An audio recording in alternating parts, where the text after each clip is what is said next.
nuovo appuntamento con la rubrica Noi Chiesa. In apertura le celebrazioni che in diocesi si sono svolte in occasione della festa dell'esaltazione della Santa Croce, una ricorrenza che cadeva quest'anno di domenica. Ed iniziamo proprio da San Salvatore di Cogorno, dove Teleradio Pace ha trasmesso in diretta la Santa Messa dalla Basilica dei Fieschi. Qui è venerata con particolare devozione la Santa Croce, in particolare ricordando un dono fatto da Papa Innocenzo IV, ovvero la sua croce pettorale, all'interno della quale sono custodite alcune reliquie della croce di Gesù.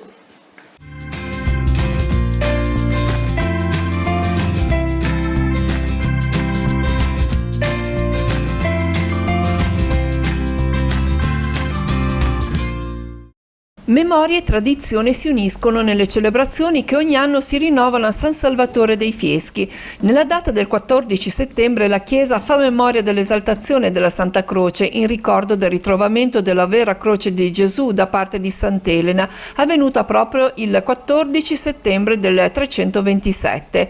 3 pezzetti di questo sacro legno sono contenuti nella croce pettorale di Papa Innocenzo IV Sinibaldo Fieschi, esposta alla pubblica venerazione nel giorno della festa, momento tanto caro ai parrocchiani. La reliquia della Santa Croce fa parte della nostra basilica, è un dono del Papa Innocenzo IV alla basilica, e poi è una festa che ci prende, è l'importanza della nostra fede. Le celebrazioni quest'anno sono state presiedute dal vescovo Gianpio De Vasini, che ha invitato i presenti ad accogliere l'amore di Dio manifestato dal crocifisso con il cuore dilatato, mettendo la propria vita al servizio degli altri. A nessun cristiano è chiesto di essere amico di tutti, neanche Gesù era amico di tutti. A ogni cristiano però è chiesto di essere fratello.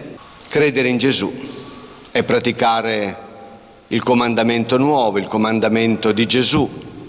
Come io vi ho amato, così amatevi anche voi, gli uni gli altri. La liturgia trasmessa in diretta da Teleradio Pace è stata animata dal coro parrocchiale.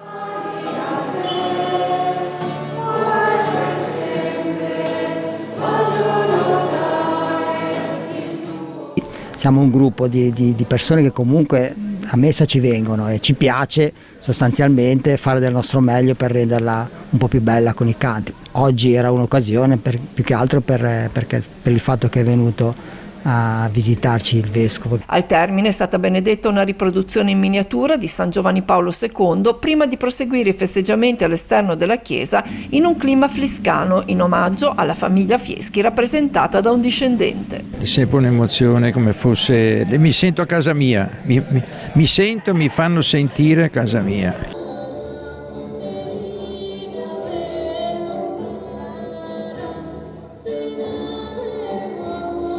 Questa festa intanto affonda le radici nel Medioevo, a metà del 1200, quando Papa Innocenzo IV regalò la sua croce pettorale alla Basilica dei Fieschi, e da allora ogni anno per la festa della Santa Croce, festeggiata in tutto il mondo cattolico, qui a San Salvatore si festeggiava una festa molto particolare che assunse il nome addirittura di festa dei perdoni e perdonetti. E accanto a questa festa religiosa c'era anche una festa appunto più civile, cioè una fiera addirittura che si teneva qua sul Sagrato e giù tutto nel centro abitato, addirittura in via della Fea. Andò in disuso, pensate, dopo tanti secoli, a metà più o meno del secolo scorso, verso il 1930. La festa religiosa continuò naturalmente. Noi l'abbiamo trovata nei libri di storia e 25 anni fa abbiamo voluto ricreare anche una festa proprio più popolare al di fuori e quindi nel centro abitato. Ed è per questo che noi abbiamo continuato questa festa. In occasione dei festeggiamenti 2025 nel Palazzo Attiguo alla Basilica è stata allestita una mostra di quadri che parlano di tradizioni e di abiti antichi, ma soprattutto di storie di emigranti. Sono tutti artisti che hanno lavorato in Argentina. Questo per manifestare che oltre ad essere andati a lavorare la terra come migranti, abbiamo anche esportato cultura. Abbiamo opere di Santiago Cogorno, opere di Manuel Musto, abbiamo per di Juan Carlos Castagnino, Antonio Devoto, Eugenio Daneri e Chinchela Martin, che era un nome storpiato dei Circella, era stato adottato dai Circella. Sono tutti artisti le cui famiglie sono partiti di qui e hanno fatto grande anche la cultura argentina, perché sono considerati tra i più grandi pittori del Novecento argentino. La comunità di Moneglia ha celebrato la festa della Santa Croce con la Santa Messa e la processione che è stata presieduta dal vescovo Giampio De Vasini. A Moneglia la tradizione vuole che la croce venerata nella chiesa di Santa Croce sia arrivata nel borgo attraverso il mare.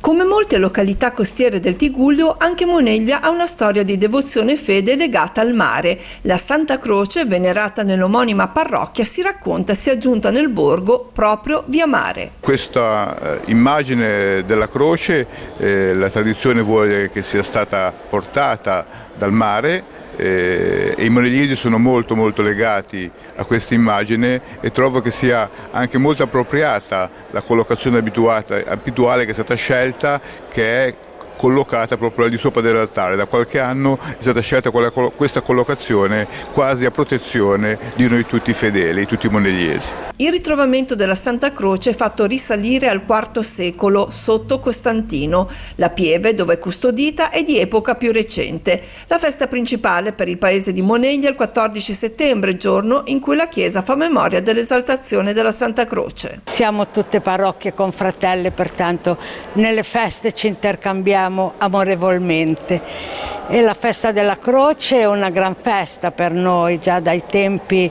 dal Medioevo, quando la croce è arrivata sulla spiaggia, e i monegliesi ci sono molto affezionati. Quest'anno la Santa Messa e la processione sono state guidate dal vescovo Giampio De Vasini, che ha richiamato il significato del crocifisso, emblema dell'amore di Dio per i suoi figli, indicando alcuni aspetti della bellezza dell'essere cristiani. Essere cristiani è vivere un'avventura bella e impegnativa, fatta di luci e di ombre, di gioie e di fatiche, accompagnati dalla certezza di fede che Gesù è sempre con noi, come ci ha promesso prima di salire al Padre. Io sarò con voi ogni giorno fino alla fine del mondo.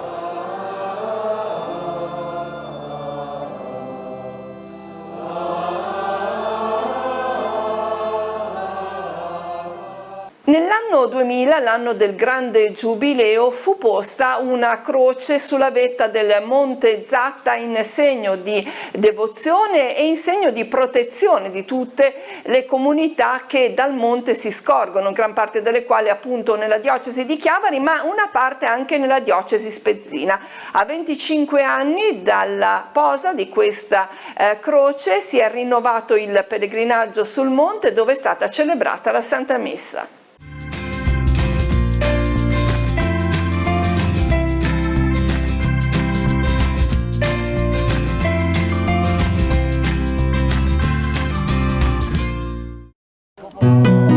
La croce che domina sulla vetta del Monte Zatta è un segno di protezione e affidamento posto nell'anno giubilare 2000 per volontà dell'allora vescovo della diocesi di Chiavari, Monsignor Alberto Maria Careggio. Poniamo un segno di fede in Gesù Cristo Signore qui su, diciamo in alto, per guardare a Lui, ecco, perché diciamo come protezione era l'anno del giubileo e quindi un segno di fede, di carità, e quest'anno si ravviva con la speranza.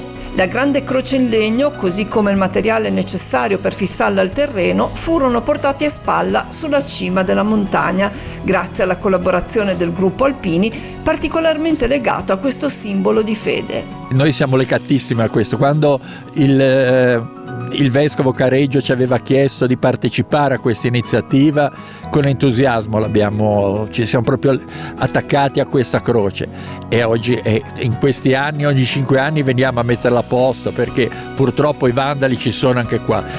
di resti che non ci arrivano in questi posti, invece arrivano anche qua e hanno tentato più volte di buttarla giù e noi ci siamo sempre riusciti a portare la croce e capire cosa vuol dire portare una croce. È stato bellissimo. Tanti di quelli che c'erano con me purtroppo non ci sono più e stamattina mi ha fatto molto piacere sentire che nella memoria dei presenti ci sono ancora quegli alpini che portavano la croce. Questo segno dell'anno giubilare fu posto in un luogo dal quale si domina gran parte del territorio della diocesi chiavarese e una parte della diocesi spezzina. È un bel segno che ci tengo a sottolineare come unità non solo delle due diocesi ma delle comunità parrocchiali che si trovano alle pendici del Monte Zatta, comunità legate da fede, da tradizioni e soprattutto comunità legate dall'amore per Dio, e questo è testimoniato dalla presenza, penso, oggi di tante persone qui in questo luogo. Alla vigilia della festa dell'esaltazione della Santa Croce si è rinnovato il pellegrinaggio sul monte, dove è stata celebrata l'Eucaristia ai piedi della croce. La croce è straordinaria per dirci che nella vita di tutti i giorni la croce c'è e che non bisogna rifiutarla, anzi bisogna abbracciarla, portarla, aiutarci insieme a portarla come Cireneo ha fatto con Gesù, e dentro la croce, in croce c'è già la risurrezione. Il 26esimo raduno diocesano delle confraternite si è celebrato quest'anno a Sestri Levante. Purtroppo il maltempo non ha consentito lo svolgimento della processione con i tradizionali crocifissi. Nella basilica di Santa Maria di Nazareth il vescovo De Vasini ha presieduto la Santa Messa, poi sono stati consegnati alcuni riconoscimenti ai confratelli e alle consorelle.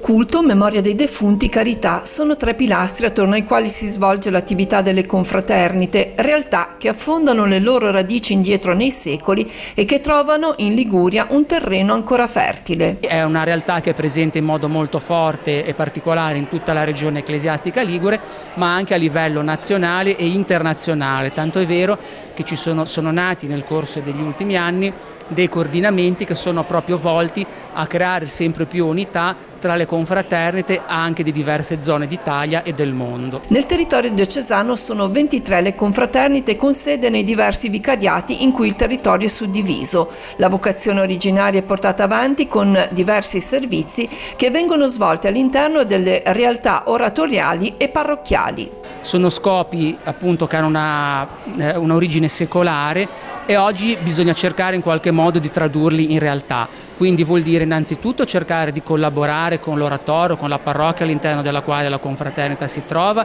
per portare avanti le attività di culto. Poi c'è il ricordo dei defunti, ci sono diverse confraternite che all'interno della nostra diocesi si occupano di curare ad esempio il momento del rosario o di accogliere le salme dei defunti. E poi c'è la carità, ci sono tante confraternite che durante l'anno cercano di organizzare dei momenti, dei pranzi conviviali o altre iniziative di solidarietà per cercare appunto di dare questo segno di carità che è uno dei motivi per i quali le confraternite sono nate.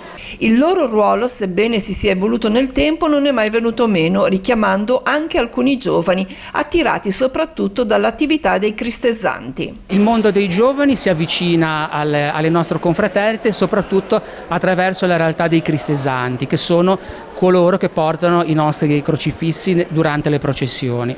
È qualcosa che appunto affascina in modo particolare i giovani e questo è sicuramente un aspetto molto positivo che ci permette di avvicinarli a una realtà che forse sentirebbero un po' distante da loro. Quello che è diciamo un po' il nostro compito e obiettivo è far sì che poi la loro partecipazione non sia ridotta e limitata solo al portare il crocifisso, ma sia poi anche una partecipazione attiva all'interno della confraternita e delle comunità parrocchiali all'interno delle quali le confraternite operano. Il 26esimo raduno annuale si è svolto a Sestri Levante, una città ancora molto ricca di presenze confraternali. Le confraternite, quelle del luogo e quelle di tutti del territorio circostante, sono veramente un simbolo di fede e di tradizione, quindi fede, la fede che anima la vita delle persone, e la tradizione che ci ricorda le nostre origini, quello che siamo e che perpetua quello che è stato il passato, la parte bella di folklore, ma tradizione e di fede del passato. Il vescovo Giampio De Vasini ha presieduto la Santa Messa sottolineando la grandezza dell'amore di Dio che si manifesta nel crocifisso. Dello stesso amore ciascuno è invitato ad amare il prossimo. Credere in Gesù è accogliere l'amore di Dio che si è manifestato in Gesù, soprattutto in Gesù crocifisso, e con il mio cuore, dilatato da questo amore, andare con Dio e come Dio verso gli altri. Al termine della celebrazione è stato consegnato un riconoscimento a ogni gruppo e a Enrico Cavallero, confratello che da 50 anni presta servizio nella confraternita di Nostra Signora del Carmelo a Santo Stefano del Ponte a Sestri Levante. È stato un momento particolarmente bello ed emozionante poter dare questo riconoscimento a un confratello che ci ha testimoniato concretamente la bellezza e l'importanza di che cosa significa portare il crocifisso. Praticamente ricorda i 50 anni della mia, fra virgolette, professione di cristezzante. Io ho cominciato nel 1975, oggi è 2025, sono esattamente 50 anni. Io non mi aspettavo questo e devo dire che mi ha fatto veramente piacere. Quale eredità quindi sente di aver lasciato, alle confraternite della diocesi? Ma questo direi che è la cosa più importante, perché se non si lascia nulla vuol dire che si è lavorato male. Io sono contento perché dopo di me praticamente tanti giovani si sono affacciati alla tradizione e la stanno portando avanti, e ci sono ancora oggi dei giovani che sono ben disposti e collaborano attivamente. Domenica prossima, 21 settembre, Teleradio Pace trasmetterà la Santa Messa in diretta dalla chiesa di Sant'Antonio a Sestri Levante. Sarà l'occasione anche per il commiato del parroco Don Luciano Smirni, che ha concluso il suo mandato pastorale. La celebrazione eucaristica sarà alle 10:30 in diretta sul canale 85 di Teleradio Pace. E sabato il vescovo Giampio De Vasini sarà ancora a Sestri Levante per la giornata Avo Tigullio orientale. Alle 16 la Santa Messa nella Basilica di Santa Maria di Nazareth. Alle 17:30 nella sala convegni dell'Hotel Due Mari si svolgerà un incontro con Clotilde Camerata, volontaria Avo, sul tema senso di appartenenza e spirito associativo, cuore del volontariato Avo. La comunità parrocchiale di San Rufino a Levi ha celebrato la solennità di Nostra Signora della Guardia. La devozione mariana nasce da un voto fatto dai militari che si affidarono alla protezione della Vergine durante la Prima Guerra Mondiale. Domenica la solenne processione è stata guidata da Don Andrea Buffoli. Il giorno successivo, dal monumento esterno alla chiesa, è stata celebrata la Santa Messa in suffragio di tutti i caduti nelle guerre.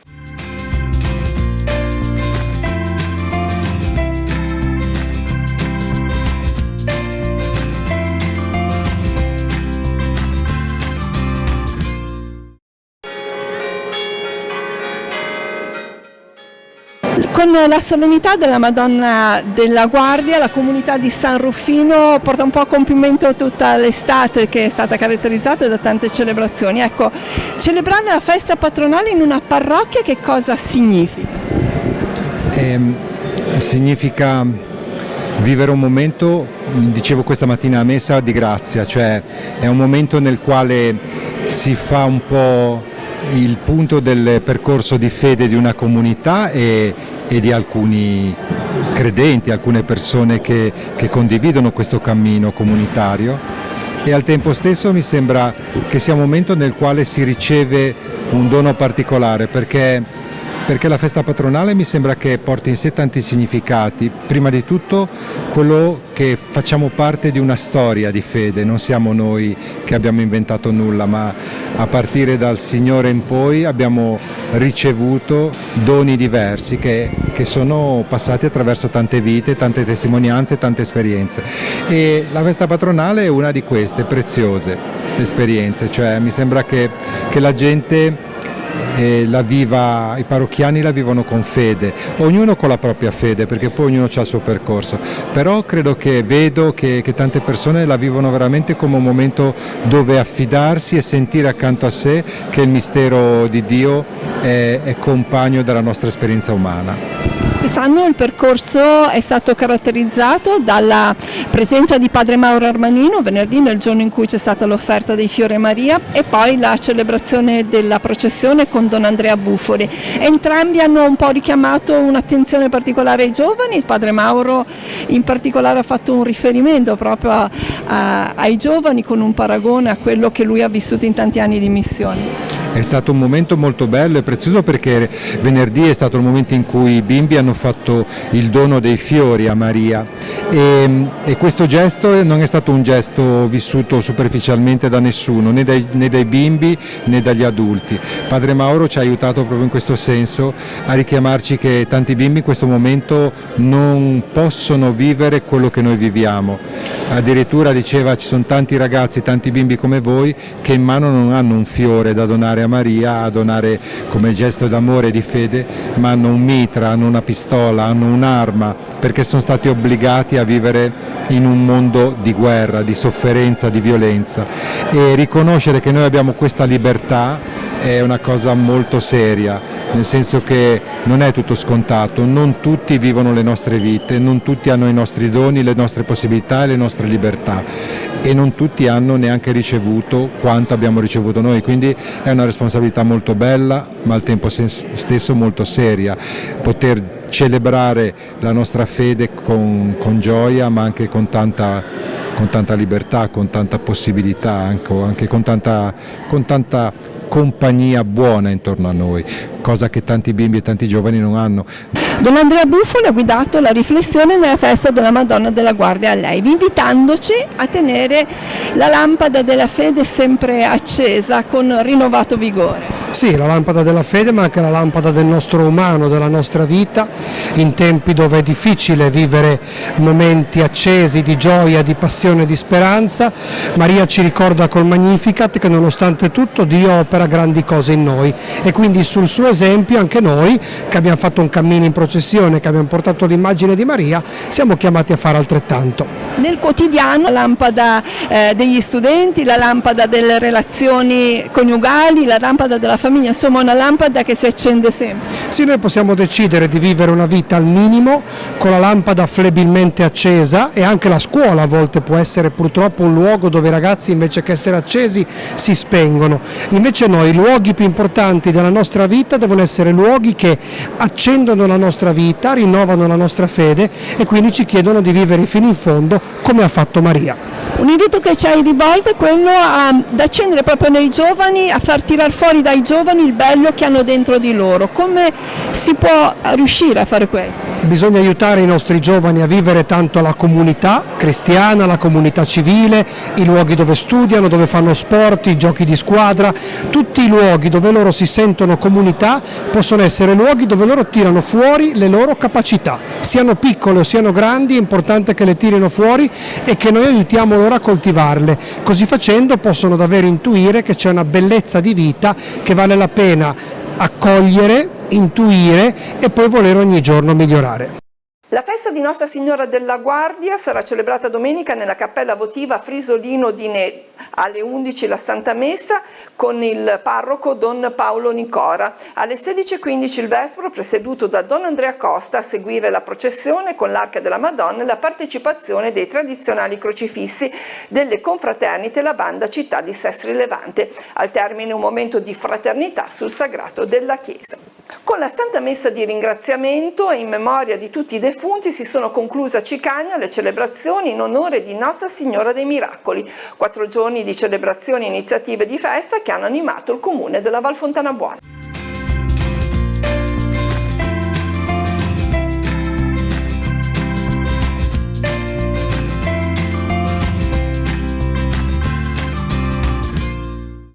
La processione con l'arca guidata dall'arciprete di Rapallo, Don Stefano Curotto, alla presenza di oltre una decina di sindaci del Tigullio, la sparata di fuochi pirotecnici a suggellare una festa che anche quest'anno è stata molto sentita e partecipata. Cicagna ha reso omaggio alla sua patrona, Nostra Signora dei Miracoli, una serie di celebrazioni che hanno avuto avvio con la Santa Messa presieduta dal Vescovo di Chiavari. Nel commentare il Vangelo del Miracolo delle Nozze di Cana, Monsignor De Vasini ha spiegato come il segno, la trasformazione dell'acqua in vino, simboleggi l'introduzione di una nuova alleanza fondata non sulle prescrizioni ma sull'amore, non solo per Israele ma per tutta l'umanità. Il credente, ha spiegato, non è colui che obbedisce ciecamente alle leggi, ma colui che accoglie e pratica l'amore divino, realizzando la propria identità e generando gioia attraverso un amore immeritato e proporzionato ai bisogni. Chiediamo allo Spirito Santo che ci aiuti a vivere così il nostro rapporto con Dio, e sarà gioia, e l'acqua diventerà vino. Per la comunità parrocchiale di Cicagna quest'anno la festa è coincisa con un anniversario importante, i 90 anni dall'inizio della costruzione della nuova chiesa. Nel 1935 l'allora vescovo di Chiavari aveva posto la prima pietra per la costruzione di questa nuova chiesa. Si è dato vita al cantiere che è durato 2 anni e che ha visto costruire questa nuova chiesa dedicata ancora a San Giovanni Battista e alla Madonna dei Miracoli. In soli 2 anni l'hanno costruita ed è stata inaugurata appunto nel 1937. Quando appunto ricorreva il centenario della festa, e oggi abbiamo voluto appunto ricordare la posa di questa prima pietra che è rimasta visibile proprio qui accanto alla chiesa, nel muro perimetrale, nel transetto, nel giardino, dove appunto possiamo anche fare memoria non soltanto di quella prima pietra ma di come questa comunità attorno a Maria continua a costruirsi. Questi giorni sono per noi un momento di ritrovarsi, il ricordo della tradizione, del miracolo, di quello che è stato nella vita spirituale della comunità. Ogni anno si rinova, chiaramente in modo diverso, con partecipazioni in diversi giorni, quindi i bambini quando possono, chiaramente ora sono a scuola, e comunque la passione, il sentimento che mettiamo è quello di tanti anni fa. Io ho sempre collaborato, anche finché ero abitante qui del paese, con la parrocchia. Mio padre tra l'altro ha sempre ha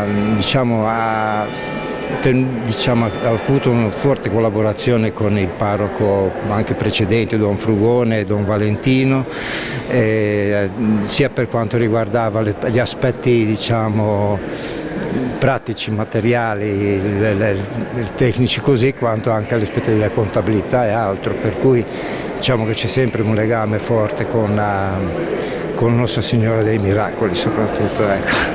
Festa patronale a San Maurizio di Monti a Rapallo. Domenica alle 17 il vescovo Gianpio De Vasini presiederà la Santa Messa nella chiesa parrocchiale lungo la strada che conduce al santuario di Montallegro. La festa proseguirà poi con lo spettacolo pirotecnico. Domenica i parrocchiani della zona pastorale di Trigoso, San Bartolomeo della Ginestra e Riva festeggeranno 3 anni di cammino insieme.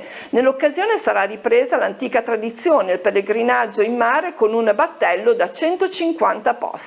Un modo per attraversare i luoghi suggestivi compresi tra Punta Manara e Punta Baffe, custoditi dallo sguardo materno di Maria. Sono ancora aperte le iscrizioni al pellegrinaggio diocesano a Roma in occasione del Giubileo.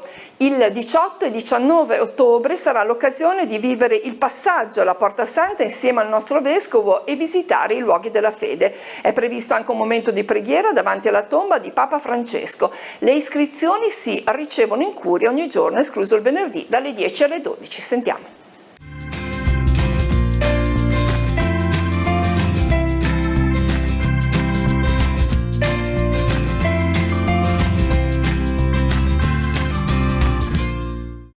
Pellegrini sui passi di San Pietro. La diocesi di Chiavari offre la possibilità a chi ha ancora non avuto modo di vivere il Giubileo della Speranza di fare un'esperienza di fede di 2 giorni a Roma, guidati dal vescovo Giampio, per attraversare insieme la Porta Santa, ma anche visitare i luoghi della fede dei primi cristiani. Sui passi di San Pietro e sui passi di quei pellegrini che tutti insieme ci vogliamo ricordare essere pellegrini e camminatori insieme, del volto di Dio, ma soprattutto di riscoprire cos'è la speranza per la nostra vita. Allora la proposta che la nostra diocesi fa come pellegrinaggio diocesano sarà da vivere nei giorni 18 e 19 ottobre, 1 o 2 giorni, intensa, particolare, ma ricca di tante cose da vedere, da vivere, da stare insieme e da pregare. Per chi volesse partecipare ci sono ancora alcuni posti disponibili. Le iscrizioni si possono effettuare negli uffici della Curia Vescovile di Piazza Nostra Signora dell'Orto 7 a Chiavari dal lunedì al giovedì e il sabato dalle 10 alle 12. Il numero di telefono per avere informazioni è lo 0185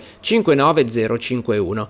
Il pellegrinaggio si concluderà domenica 19 ottobre con la visita personale alla Basilica di San Pietro, ma il programma è ricco di tanti momenti. La partenza è dai luoghi del Tigullio, ovviamente con diversi punti di raccolta. Giungendo a Roma visiteremo inizialmente le catacombe, poi ci sposteremo verso la Basilica di San Paolo fuori le mura, dove vivremo un momento di inizio solenne insieme, accompagnati e guidati dal nostro vescovo.